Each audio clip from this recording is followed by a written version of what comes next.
Hello everybody, and we're going to take a look here at the appendix slides for Chapter 1, going through graphs and their meaning.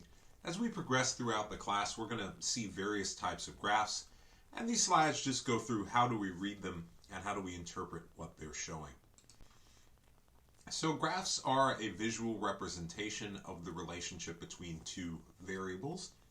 We have our horizontal axis, which is known as our x-axis, and our vertical axis known as our y-axis.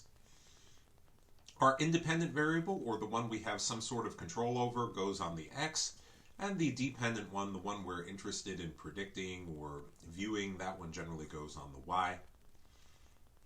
And in economics, we use that principle of ceteris paribus, meaning we generally will hold everything else we're studying constant and assume the changes in our model are brought by the dependent variable being altered by our independent one. So we leave everything else the same and we vary one variable and see what happens to that dependent variable or the one we're interested in. If a graph shows a direct relationship, both your variables are moving in the same direction. This is also known as a correlation. The stronger the correlation, the more exact they'll move together.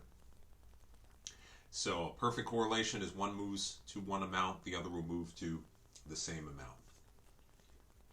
And if we graph a direct relationship here, we have all of these different points. We have 5 different points, A through E, and at various income levels, consumption or spending per week. That's what we're looking at here. And the equation of this graph is drawn right there. Consumption equals 50 plus 0.5y. That's a positive relationship. Pretty logical here. As your income goes up, the amount of spending or consumption you're doing is going to go up as well. An inverse relationship or a negative relationship, this is when variables move in opposite directions. So in an inverse relationship, you have variables, one's going one way, the other is going the other direction. An example of an inverse relationship would be right here. At different ticket prices, there'll be different attendance to the concert. So at $50 a ticket, no one's attending the concert. As the ticket price gets cheaper, attendance can go all the way to $16,000 at $10. This is an inverse relationship. As the prices get cheaper, more people are going to be interested in going to this concert.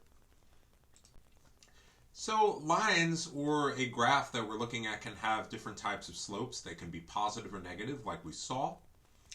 And then we can also use our slope in various analysis. So depending on what our number is, in your ticket price example on the previous slide, for instance, if the number 4,000 had been used instead of 4 for the horizontal change, your slope would have been 0.0025 negative instead of negative 2.5. So depending on your units of measurement is going to determine your slope. And it's also important when we analyze marginal changes. So in the income example, a slope of 0.5 means that increasing $1 of income, 50% of it, or 0.5 of it, 50 cents, will be spent on consumption. That's what your slope of 0.5 means. For every additional $1 of income, half of it is going to be spent. If you have no relationship, the graph would be a vertical line parallel to the vertical axis with an infinite slope. Or it would graph as a horizontal line parallel to the bottom or x-axis with a slope of 0. So not always will there be relationships between variables. The demand curves and production possibilities curves you'll encounter in future chapters will typically have negative slopes because they plot inverse relationships. And sometimes, depending on what we're doing, we may drop the negative sign and speak only of the absolute value of a slope. The vertical intercept is the point where the line meets the vertical axis. So here's a positive slope. That's the income example. Slope here is vertical change over horizontal change, or 1/2, meaning every half of additional income is going to be consumed or spent. Here is the ticket example, negative 2.5. So attendance is going to, as the ticket price drops by $10, attendance would increase here by 4,000. So that's what we're looking at here. As each $10 drop in ticket price is going to yield another 4,000 concert attendees. Here are some infinite or zero slopes. So purchase of watches to the price of bananas, that has an infinite slope. The purchases of watches have nothing to do with the price of bananas. The one on the right, divorce rate to consumption, overall consumption. There, in the economy, there is no relationship between the divorce rate in a society. That's what we're looking at there. So those are examples when there are unrelated variables. Those are unrelated variables. So when we look at a linear equation, y equals a plus bx, y is your dependent variable, the one we're interested in predicting.